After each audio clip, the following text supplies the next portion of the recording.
Vamos a empezar con el segundo trabajo del abogado de familia Andrés Bécar Varela, especialista en Derecho de Familia y Derecho Sucesorio. Nos va a presentar las leyes de violencia como generadoras o facilitadoras de obstrucciones en los vínculos parentofiliares, el abuso de los procesos de violencia. Bueno, buenas tardes. Tema álgido y polémico, anticipo. Ya no voy a decir lo que voy a hablar porque ya lo dijo perfectamente Silvia. Aclaro ahora que cuando voy a hablar de las leyes de violencia familiar me voy a referir a la Ley de Violencia de Género, que es la 26485, a la Ley Nacional de Violencia de Capital, que es la 24417, y a la Ley Provincial 12.569 de la Provincia de Buenos Aires.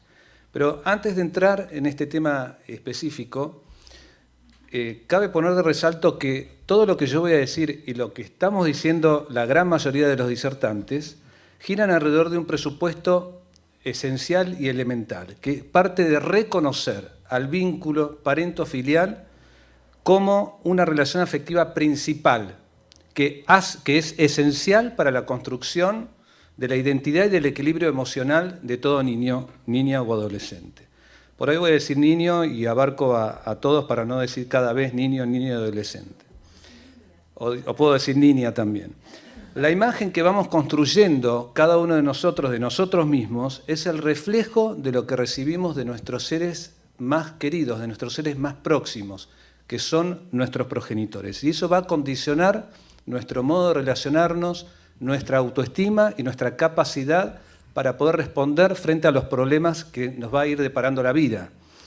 Un vínculo afectivo sano del hijo con sus progenitores le va a garantizar relaciones futuras de confianza, va a procurar que el niño o niña tengan mayor seguridad en sí mismos y va a servir de salvavidas para afrontar los problemas. Por eso, la interacción, la sana interacción con ambos progenitores hace a la correcta estructuración del psiquismo, como dicen acá tantos terapeutas que están presentes y que, bueno, no es mi materia.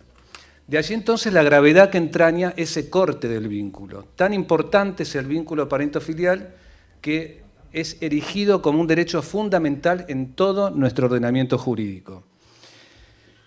Voy a mencionar muy brevemente un par de normas. Hay un montón, pero no nos da el tiempo para hacerlo. En primer lugar, emana principalmente el artículo 9, inciso 3 de la Convención, que sí lo voy a leer textual, que dice: los Estados partes respetarán el derecho del niño que esté separado de uno o de ambos padres a mantener relaciones personales y contacto directo con ambos padres de modo regular, salvo si ello es contrario al interés superior.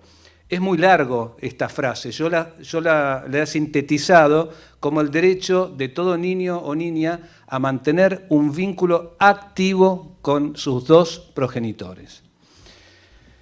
La Convención para la Eliminación de todas formas de discriminación contra la mujer, en el artículo 5, establece que el reconocimiento de la responsabilidad común de hombres y mujeres en cuanto a la educación y al desarrollo de sus hijos. Estas normas y muchas más, que no me da el tiempo, traducen en realidad el paradigma de la coparentalidad. ¿Qué es la coparentalidad? Es el derecho de todo niño o niña o adolescente a tener a sus dos progenitores presentes en sus vidas desde su formación, crecimiento y desarrollo. En este paradigma de la coparentalidad está muy bien expresado elocuentemente en nuestro derecho interno también. En el artículo 7 de la Ley 26061, lo paso por alto porque no me da el tiempo, y en el Código Civil y Comercial, artículo 641, que establece el principio, o consagra el principio de la responsabilidad parental conjunta o dual. Estén conviviendo o no estén conviviendo. Claro está que esta responsabilidad dual supone necesariamente que haya estrecho vínculo con los dos.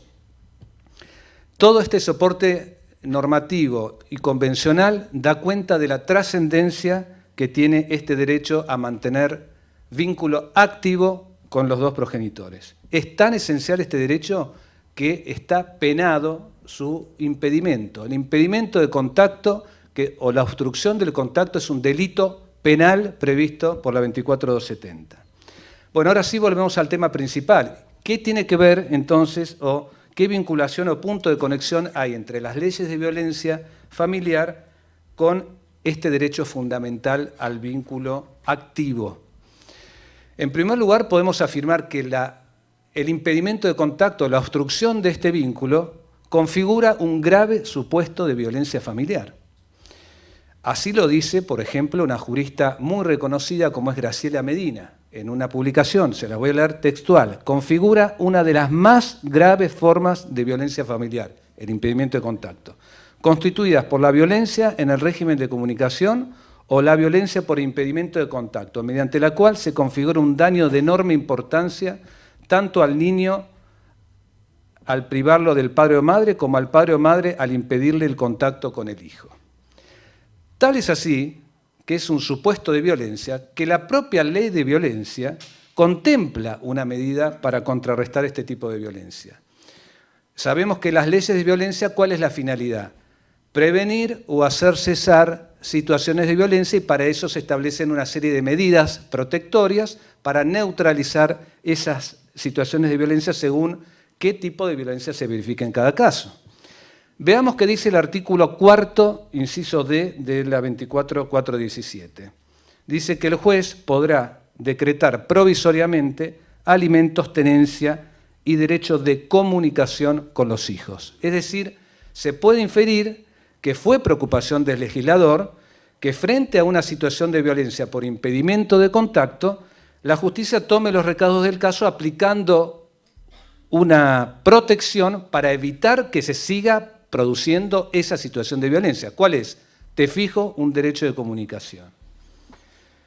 Yo me pregunto, con todo respeto a los magistrados y magistradas que están acá, ¿cuántas veces se ha admitido una denuncia de violencia familiar por impedimento de contacto? ¿Cuántas veces se ha admitido y un juez tomó una medida en el marco de una denuncia de violencia familiar? En mi caso, ninguna. Y es más, tengo un ejemplo. En un caso lo pedí específicamente, denuncié que había un impedimento de contacto, que eso era una situación de violencia, y pedí una medida urgente de restablecimiento de contacto. Y el juzgado, ¿qué me dijo? Ocurra por la vía correspondiente. La verdad que no sé, pero bueno. Lo paradójico de la cuestión es que las leyes de violencia, lejos de fomentar o de garantizar el derecho del niño o niña a mantener activo este derecho fundamental al vínculo materno-filial, están operando en sentido contrario. ¿Por qué digo esto? Porque cuando se aplican mal, actúan como fuentes generadoras o facilitadoras del impedimento de contacto o de obstrucciones de vínculo.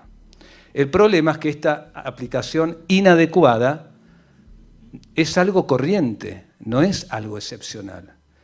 Por eso, a mi criterio, este es el gran drama que estamos padeciendo. Antes de avanzar, tengo que dejar muy bien en claro que no vengo a criticar las leyes de violencia familiar. A mi criterio, son una herramienta fundamental para erradicar la violencia. Tal es así que el proceso de violencia imprime un trámite de una celeridad increíble, donde le brinda a la persona que sufre un problema acuciante, como es la violencia, en 24 o 48 horas se le da una respuesta fijando una medida de prevención. Y además sin costo alguno, o sea que es para todos, no hay ninguna distinción. Por eso podemos decir que en los procesos de violencia se verifica la tutela judicial efectiva en su mayor expresión.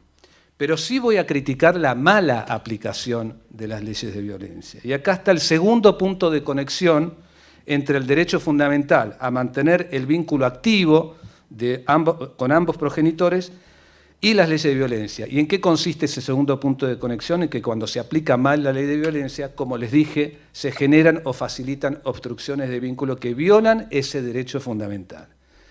Veamos a continuación por qué entiendo yo humildemente que se aplica mal o se aplican mal las leyes de violencia familiar. Yo encontré 5 errores nada más, 5. El primero es que se ordenan cortes de vínculo parentofiliales dejando de lado el criterio estricto y riguroso con el que deben valorarse las causas excepcionales que justifican ese corte. Ya dijimos de la importancia superlativa que tiene el derecho a mantener el vínculo parentofilial y por eso la obligación estatal de garantizar ese derecho.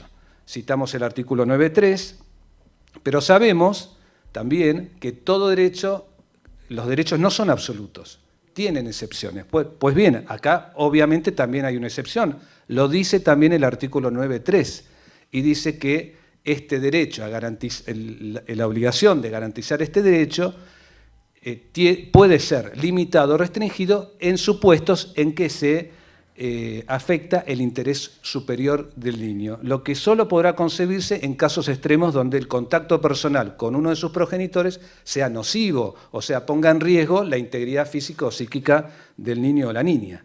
Es decir, los jueces deben garantizar ese derecho fundamental, pero lo pueden limitar o restringir en casos extremos.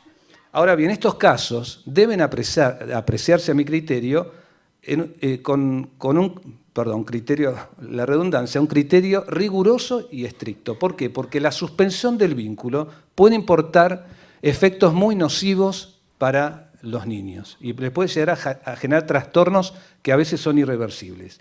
De ahí que siempre se ha entendido y siempre se ha aplicado así como una de las medidas más severas que puede tomar un juez de familia, suspender un vínculo parentofilial.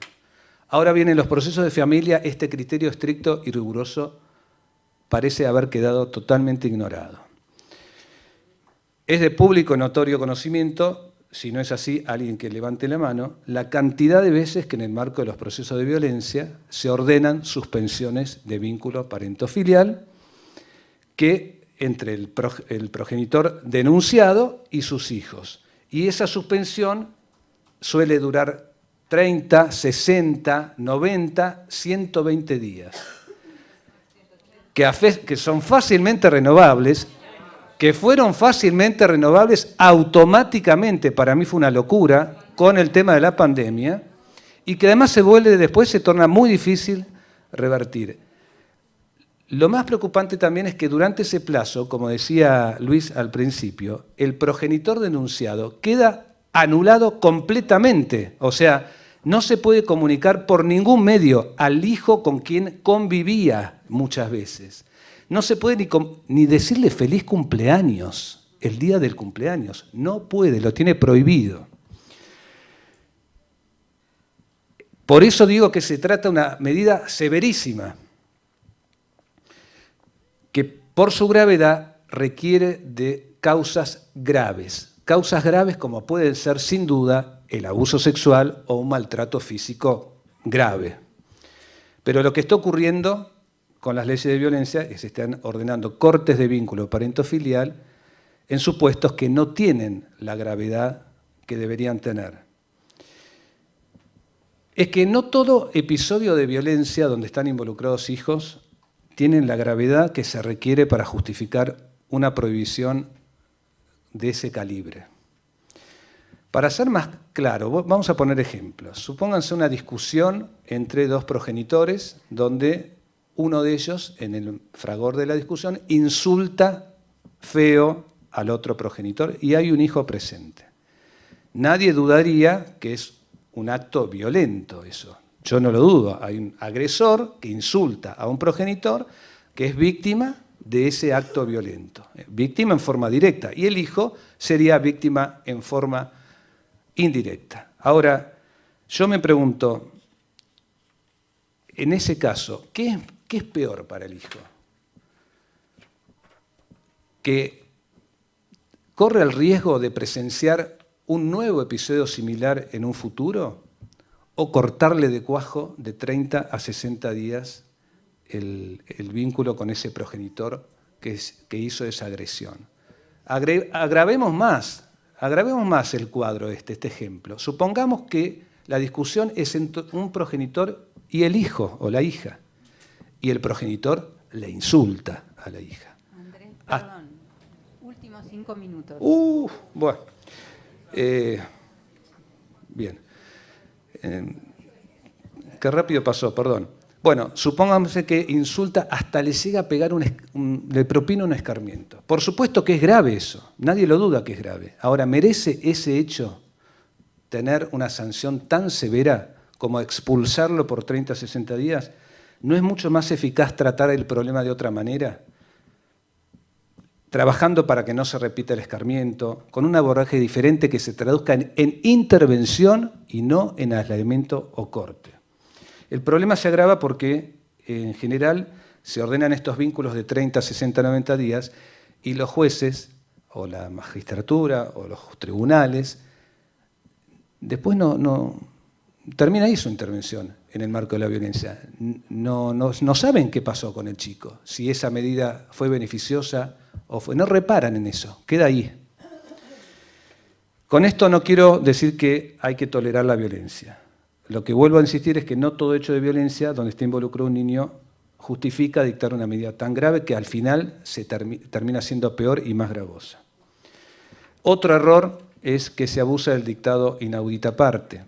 Fíjense que las leyes de violencia en ningún momento dicen que tienen que ser dictadas inaudita parte. Es más, dos leyes, la de violencia de género y la ley provincial, ordena al juez, dictada la medida, o en caso de que no la haya dictado, a citar a la persona denunciante a las 48 horas. O sea que prevé que el juez no tome la medida. Sin embargo, siendo un tema de familia donde se acostumbra a sustanciar las cuestiones, medidas cautelares no patrimoniales, cuando se invoca la violencia desaparece la militarización, así como si fuera dogmáticamente. Otro supuesto que también lo adelantó Luis en su primera exposición es no se cumple el requisito de acreditar la verosimilitud del derecho. No voy a explicar lo que es la verosimilitud del derecho, pero mínimamente que es una probabilidad o apariencia de que el derecho del justiciable es atendible, con lo cual hay que verificar si los hechos son verosímiles y para eso necesariamente algo de prueba tiene que haber, por más mínima o precaria que sea. En los procesos de violencia no existe, alcanza con la declaración unilateral de la persona denunciante. Algunos dirán que esto no es así porque los informes de riesgo califican como valor probatorio. A mi criterio, no, y además sabemos cómo se hacen, siempre a partir de la sola declaración de la persona denunciante. Es el único proceso que yo conozca donde se admiten dictar cautelares o autosatisfactivas solamente a partir de los dichos de la parte actora. ¿Cómo? Bueno, eso es otra cuestión. Esa es otra cuestión. Ahora, esto de que alcanza solo las manifestaciones de la persona denunciante, no lo digo yo, lo dice la Sala 1 de nuestra Cámara Departamental. Se los leo textual. En una primera fallo del octubre de 2020, en una primera consideración que cabe señalar que en el marco de un proceso originado por una denuncia de violencia familiar, en principio resultan suficientes las manifestaciones de la persona denunciante para adoptar las medidas que tienden a su protección. Como principio lo establece. Para mí es exactamente al revés. No puede ser como principio que se adopten medidas cautelares solo a partir de los dichos de la parte actora, parte demandada, parte denunciante, como quieran llamarlo. Esto es muy peligroso y más cuando se trata de cortes de vínculo, de parentos filiales. Si son cortes de vínculo entre los adultos, la verdad que a mí no me preocupa. Pero esto, justamente, este tema de la que no se exige nada más que la versión de la persona denunciante, es lo que facilita que se cuelen denuncias falsas o denuncias que por ahí no son falsas, pero están los hechos tergiversados. El otro error es la falta de escucha de los niños, que ya lo adelantó Luis. Es realmente incomprensible cómo una medida que los puede afectar tanto no lo citan al niño. No lo citan ni antes ni después de tomarla. Me ha pasado 2 veces este año. Uno en provincia, acá de Buenos Aires, en un caso que se había prohibido el contacto de un chico, que se fue prorrogando 8 años, el chico al final se cansó, el hijo se cansó y empezó a llamar a la persona denunciada permanentemente. En otro caso de Capital, en el 2020, se fijó una prohibición de 90 días con 2 adolescentes de 14 y 16 años. ¿Se enteraron ellos? no aguantaron, fueron al juzgado personalmente a hablar con el juez y le dijeron, esto es una locura, ¿cómo puede ser? Y el juez, después de 1 mes y medio, levantó la medida y los 2 chicos terminaron viviendo con el otro progenitor. Y el último error, a mi criterio, es que no se cumple, como ya creo que también lo anticipó Luis, con la audiencia que figura, que establece el artículo, creo que en Capital es el 5 y en Provincia el 11. Y lo peor es que a veces hacen un simulacro de que se cumplió, porque se cita a la audiencia y le dicen al denunciado que tiene que ir al juzgado. Va al juzgado, lo reciben en mesa de entradas, que además en el artículo dice bajo pena de nulidad tiene que ser recibido por el juez, y le hacen firmar un acta que se notificó de la medida y que dio cumplimiento con el artículo 11. Hay un montón de temas más. Me falta porque criticar es muy fácil, pero yo traía algunas recomendaciones. Si no, las digo después, pero justamente criticar puede criticar todo el mundo. Si es cortito, si no... Es corto, las enumero simplemente. Y además creo que se caen de maduro algunas, ¿no? Entonces, las recomendaciones son, primero, que se escuche siempre al niño, salvo, vuelvo a decir, hay casos que por ahí, por su gravedad, abusos sexuales o maltratos físicos evidentes, que hay que aplazarlo un poco y hay que tomar la medida y en todo caso después tengo que escuchar al niño inmediatamente. El segundo es que se evalúe la posibilidad siempre previamente de escuchar al denunciado antes de tomar la medida con la audiencia esta que no se cumple. Que se evalúe una medida intermedia, esto es increíble. Yo lo que no entiendo, y con sinceridad les digo, no puedo entender, ¿todos los casos de violencia tienen la misma solución? Copy-paste, corte de contacto, prohibición total, absoluta. ¿No hay otra medida alternativa? ¿Somos robots? ¿Somos robots? Bien, gracias. No somos robots. Cada familia es un mundo.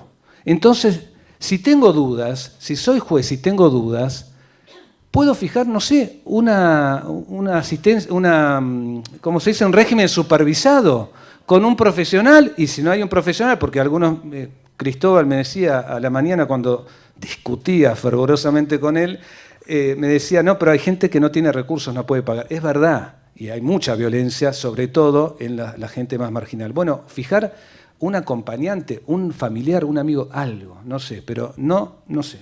La verdad que a mí me preocupa ese tema. Y lo último es que si se dicta la medida, porque a veces hay que dictarla al corte de vínculo, en casos graves hay que dictarla, que sea por un plazo breve y después de ese plazo, 30 días, 60 como mucho, se convoque a todas las partes, a los progenitores y a los hijos. Si la parte denunciante no va con los hijos, bajo procedimiento de levantar la medida. Si la parte denunciada no va, se prorroga la medida automáticamente. Finalmente, les pido a los magistrados que previo a dictar una medida de cese de todo contacto, vínculo parentofilial, tengan en cuenta algo que ya han dicho algunos colegas de acá, que el corte de vínculo se produce en 1 o 2 días. La recuperación de ese vínculo puede durar meses, años o a veces puede ser tarde. Muchas gracias.